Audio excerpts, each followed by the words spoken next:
Hey guys, welcome back to One Stop Biology. So, in today's video, we are going to cover the laws of inheritance given by Mendel, right? So, if I have to remind you, we started off with the first chapter of the unit genetics, which is principle of inheritance and variation. And in the last video, which was the first video for this chapter, we studied what is genetics.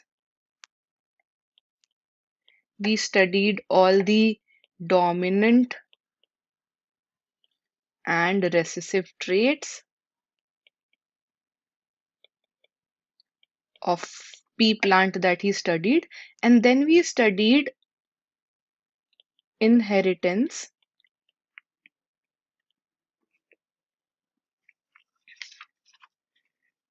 in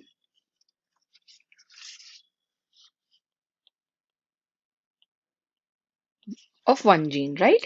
So in today's video, we are going to basically discuss two laws of inheritance given by Mendel himself, right? So based upon his observation on the monohybrid cross, we studied monohybrid cross in the inheritance of one gene, right? So based on his observation on those monohybrid crosses, what he proposed are two general rules. He proposed two general rules to consolidate his understanding of inheritance in monohybrid crosses. So today these rules are basically known as principle. So the first rule is principles or laws of inheritance, right? So the first law of these principles or laws of inheritance is law of dominance. Law of dominance is also known as the first law. And the second law is law of segregation. This is also known as the second law. So basically, he gave two different laws of inheritance. The first law being law of dominance, and the second law being law of segregation. So let's see what exactly law of dominance is. Now, let me remind you that in the last video, we actually discussed a bit about the dominant and recessive traits, and we discussed how when we have a heterozygous plant, right?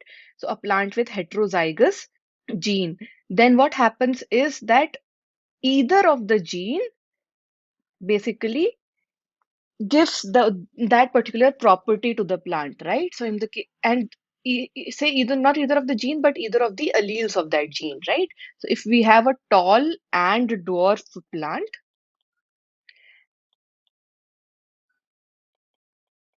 right? So if we basically cross pollinate them, we get the F1 generation with genotype as this.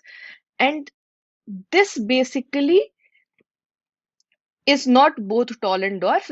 The phenotype of this plant is always tall. So it means that there's one factor, one allele, which basically shows itself and the other one does not. So the one which basically is shown as phenotype is the dominant one and the other one is the recessive one. So basically what the law of dominance says, so there are 3 points under law of dominance. The first point is characters are controlled by discrete units which are called factors. So we saw that this Mendel called these factors, these basically alleles or these traits as factors, right? Right? So the characters which are controlled by discrete units, these discrete units are called as factors, and now we call them as genes, right? Now, these factors, the second point is these factors occur in pair. So, we always have two alleles of a gene, two contrasting allele of a gene, right? So, factors occur in pairs and in a dissimilar pair. So, if the pair is contrasting, so we also studied in the last chapter that if we have two alleles of a gene, say if we are talking about tall and dwarf. So the two factors can be both tall, one tall and one dwarf, and both dwarf, right?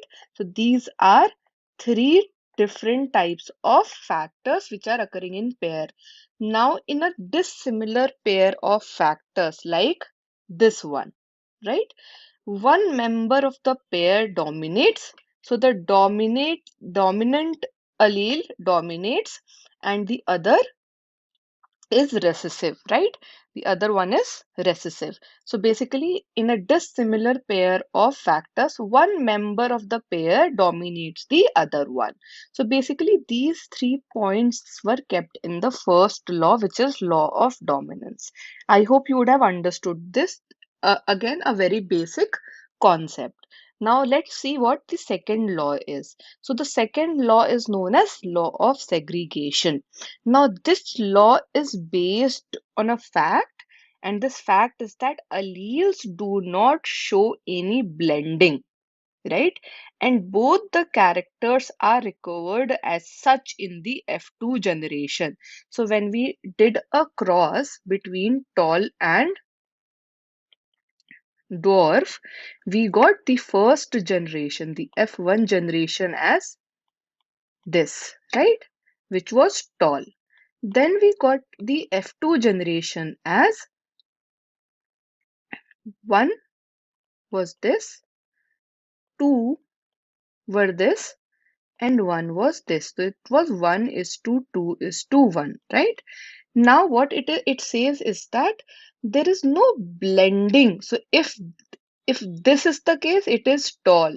If this is the case, again, it will be tall because one will be dominant and this will be dwarf. There's no such case that the height will be in between tall and dwarf, right?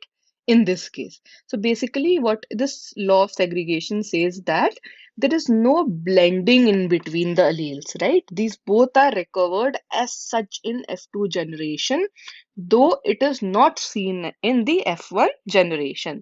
Now, though the parents contain two alleles during gamete formation, the factors or alleles of a pair, they segregate from each other, and basically every gamete receives only one of these factors, right? This also we studied in the last video, right? That what? That although the parents have two alleles, right? But during gamete formation, these factors segregate and each gamete receives one of the two factors. Now, a homozygous parent, remember, a homozygous parent produces all gametes that are similar, but a heterozygous one produces two kinds of gamete. So what does it mean? Say this is a homozygous parent, right? Homozygous parent has this. So if both the alleles segregate also, they get same type of alleles, right? Same type of factors. In the case of a heterozygous parent, which will be this, the two gametes formed will be one of for tall and the other one for dwarf, right? So now here what is happening is the gametes formed are different, right? Because they contain two different kind of allele, right? Now let's see what exactly law of segregation means and how there were certain cases where there were discrepancies as well, right? So now we know what law of dominance says, that if there is a heterozygous pair, one will dominate the other one. The one which dominates is known as dominant gene or dominant allele, and the one which is recessive is known as recessive allele, right? Now, in the case, what does the law of segregation says? The law of segregation says that always, what this law says? That always what happens is there is no always the genes get separate, the alleles get separated, the factors get separated, but there is no blending of two different characters. There is no blending. They are in the same manner that they are found in the parent generation. In the same way they are present in the F2 generation, right? And they are recovered in the F2 generation as such that they are found in the parent generation. However, that those were not present in the F1 generation. But when experiments on peas were repeated using other traits, say in other plants, it was sometimes found that F1 had a phenotype that did not resemble either of the two parents. So what happened is, we till now we have seen experiment on the stem height, right? Which is tall and dwarf. Now, what happened is that the same experiments that we did of monohybrid cross was repeated using other traits like, say, color, flower color, right? So, in other cases, in some of the cases, it was found that F1 had a phenotype. Now, what is phenotype? Say, tall and dwarf are the phenotypes, right? In the same way, flower color either will be red or white. So these are the phenotypes, which defines the physiological character basically, right? Now, what happened is that the phenotype did not resemble either of the parents and was in between the two. Remember, it was in between the two. So, such kind of, inheritance was seen in the flower color of snapdragon, right? So inheritance of flower color in the dog flower is what we say it, or snapdragon or anthurium. So in that, what happened is we found incomplete dominance, right? Now, what does incomplete dominance mean? So in the, let's see it with the help of the diagram itself. Yes. So this was the cross which was done in the snapdragon plant. Now what we did is we took two different plants with flower color, one red and the other one was red and the other one was white. Now the gametes that we got were this, right? Now the new plant which was formed, the F1 generation, when those plant grew, what we saw that the genotype was this. Okay, the genotype was,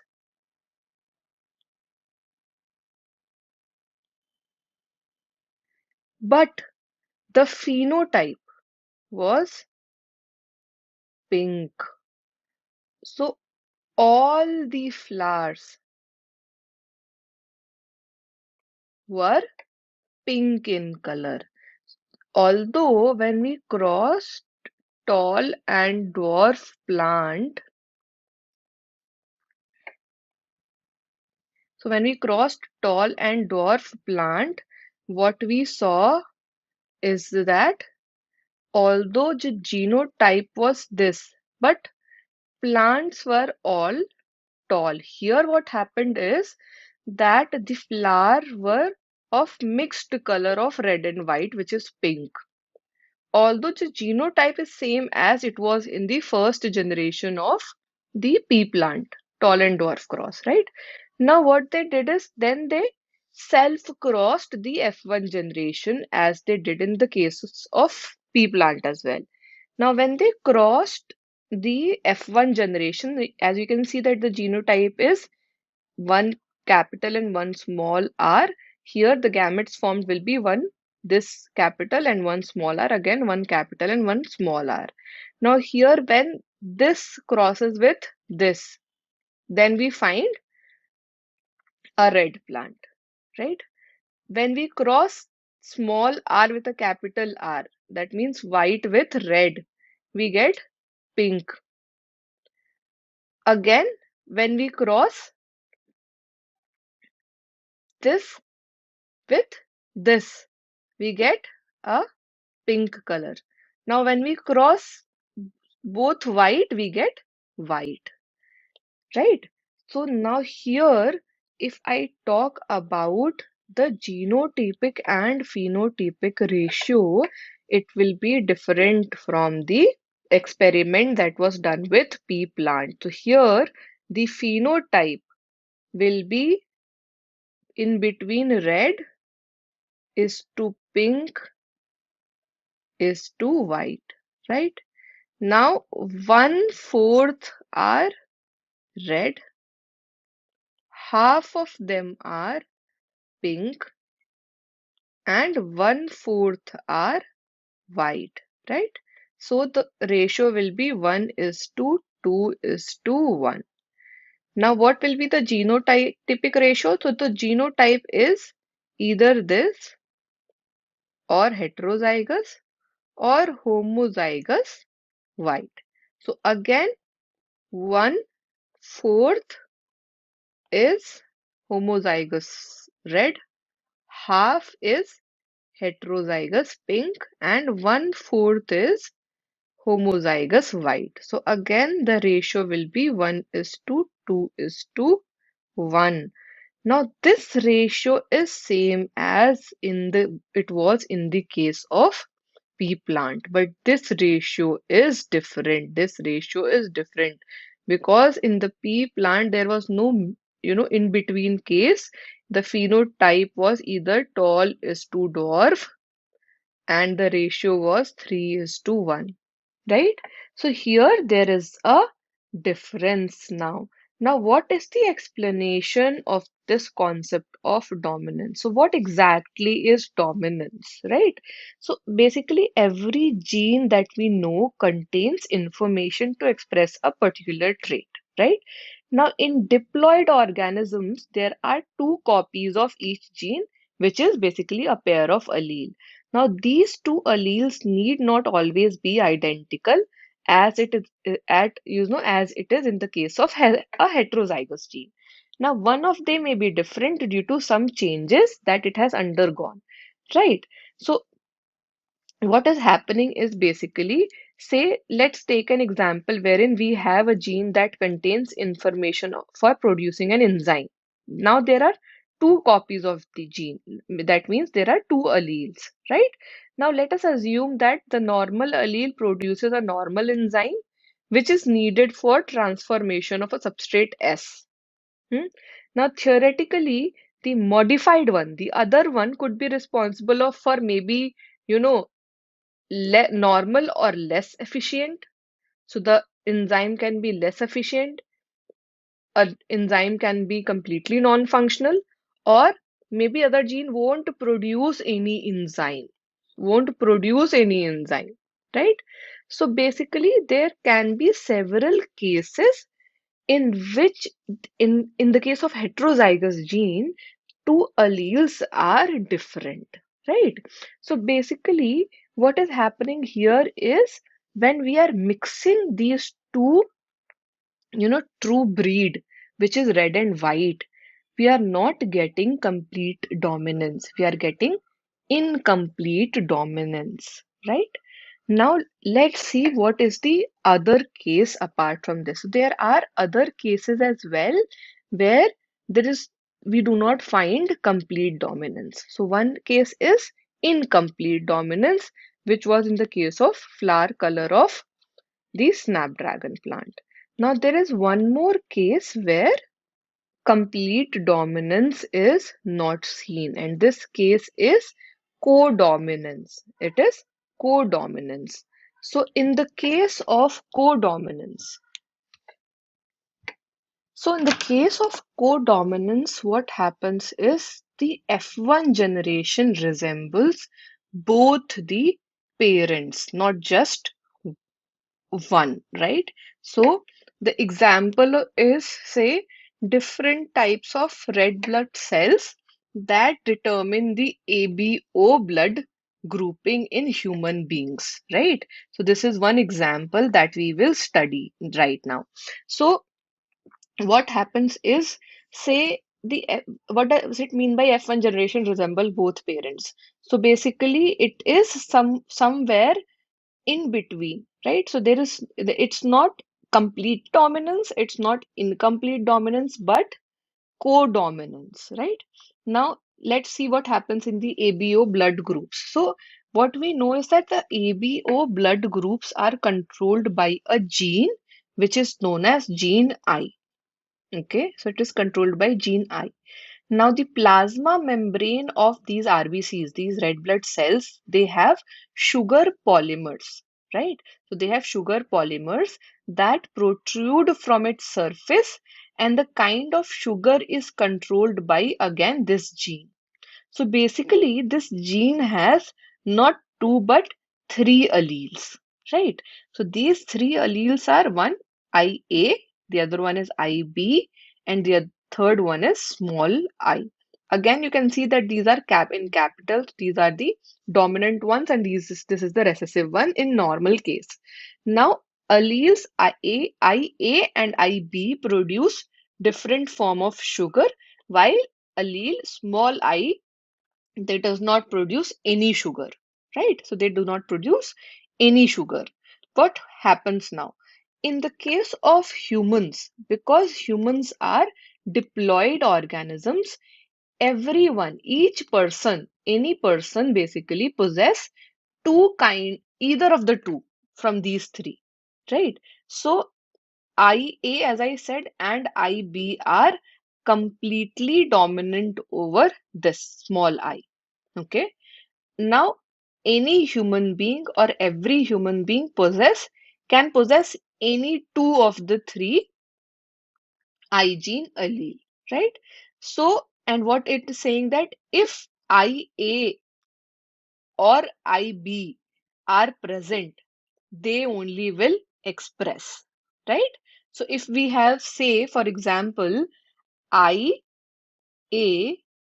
I, then IA is expressing itself.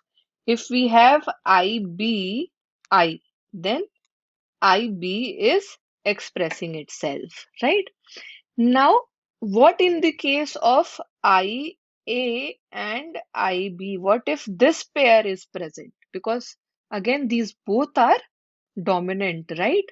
So when IA and IB are present together, they both express their own type of sugar, right? So it is not just IA which is expressing itself or IB, but both are expressing themselves, right? And this is happening because of codominance, right? So that is why red blood cells have both A and B types of sugars, right? In those human wherein we have IA and IB present, right? So if we see a table with the combination, you will basically understand it more clearly. Now here what we are seeing is different type of combinations, right? So we have IA with IA, and since both are A, we have blood types as A for offspring. Then we have IA and IB, we have AB, both are expressing. This is because of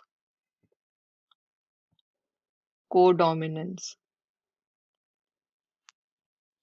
Then we have IA and I, then we have A. Again, AB, IB, and this is again codominance. Here again, B and B, we have B, we have B and small I, we have I, and if small I and small I, there is a different blood group which is basically O blood type, right? Now, what is basically now? I hope you are realizing that again, A, B, O blood grouping is also a very good example of having multiple alleles, having more than two types of alleles. Yeah. So here you can see that there are more than two types of alleles which are governing the same character, right? Now, in the similar way, a single gene product may produce more than one effect. For example, starch synthesis in pea seeds. So starch synthesis in pea seeds is basically controlled by one gene, and it has, say, two alleles. So if we talk about starch synthesis, we have two alleles, the B and B, right? Now starch is synthesized effectively by this, okay, homozygote, and therefore large starch grain are produced. Now if we have both small, obviously the efficiency of starch production and synthesis will be very less, right? In the same way, say if seed shape is round and wrinkled, and if this is round and this is wrinkled, the seed will be completely round in this case and completely wrinkled in this case, right? Now, but here, if we are talking about this, heterozygous doesn't mean that the seed will be in between round and wrinkled. It will be round. In the case of starch grain, if the combination this is present, then the starch grain produced will be of intermediate size. Right? So if starch grain size is considered as phenotype, then from this angle, basically the alleles are showing incomplete dominance. That is why we say that dominance is not an autonomous feature of the gene, right? Or the product that it has information for. It depends, as much on the gene product and the production of a particular phenotype from this product as well, right? So this is what we call as codominance or incomplete. So we studied both the topics, incomplete dominance and codominance, right? I hope guys you understood these topics very clearly. Again, both are very important.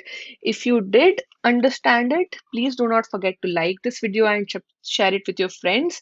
And if you have any doubt in any of the topics that I basically have discussed today, please do not forget to mention in the comment section of the video, or you can drop in a WhatsApp message. The number is given in the description of the video. Thanks, guys. Bye bye.